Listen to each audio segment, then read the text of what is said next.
এর যে শক্তি, সেই শক্তিটা কিন্তু মুরারি গুপ্তের মধ্যে কাজ করত। তখন মুরারি গুপ্ত ছুটে এসে বলছেন, প্রভু আপনার সুদর্শন চক্রকে আহ্বান করতে হবে না, আমি আছি, আমি তো আছি। আমি এই দুটাকে কিভাবে শায়েস্তা করতে হয় আপনি দেখেন, আমি শায়েস্তা করছি। এই যখন বলেছেন, একদিকে মহাপ্রভুর সুদর্শন চক্র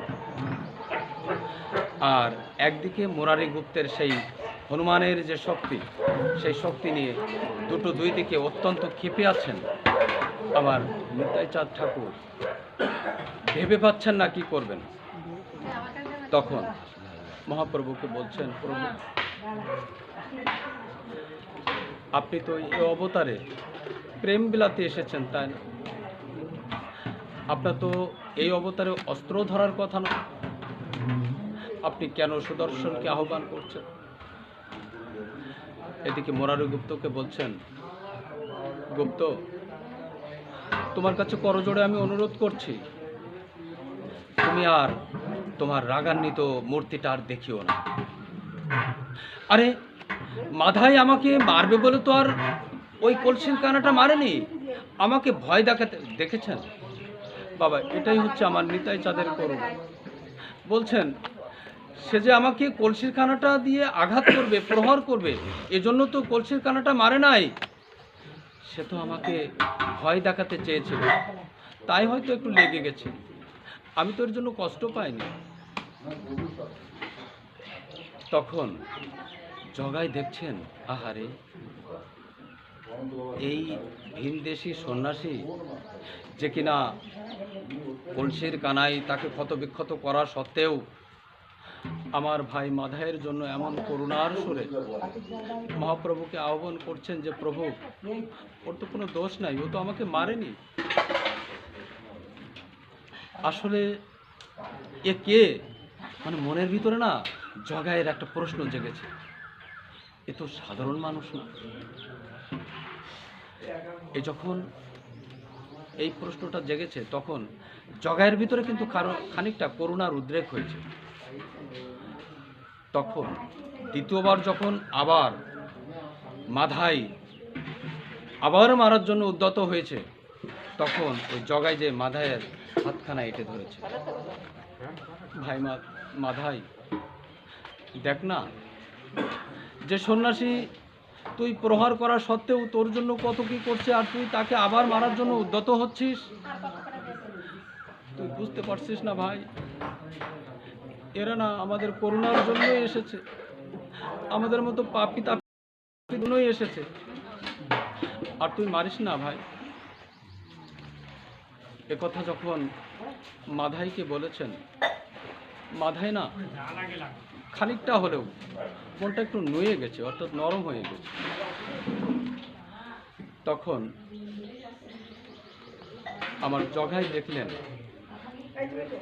জগাই এবং মাধাইয়ের এই যে মানে নিতাই চাঁদের যে আরতি, এই আরতিটা তখন যেন ওদের ভিতরে হালকা হালকা করে প্রবেশ করেছে।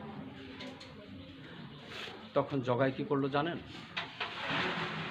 ওখান থেকে মহাপ্রভুর শ্রীচরণে যে নিজেকে সমর্পণ করল।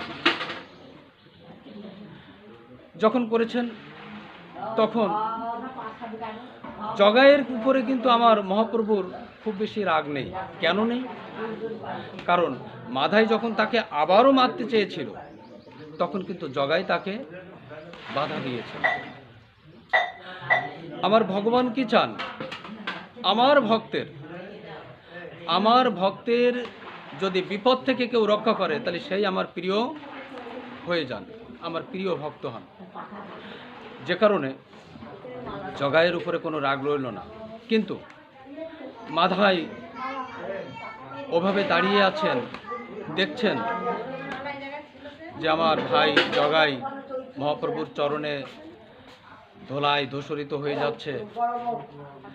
মাধাইও না দিশিমিশি না পেয়ে মাধাই ছুটে গিয়েছেন, কিন্তু আমার মহাপ্রভু সেখান থেকে পিছু হটেছেন। কেন? উদ্দেশ্য একটাই, তুমি তো আমার চরণে অন্যায় করনি মাধাই, তুমি তো আমার চরণে অন্যায় করনি, তুমি তো আমার ভক্ত চরণে অন্যায় করেছো। যদি ক্ষমা চাইতেই হয় তাহলে তুমি নিতাই চাঁদের কাছে যাও। যদি করুণা চাইতে হয় তাহলে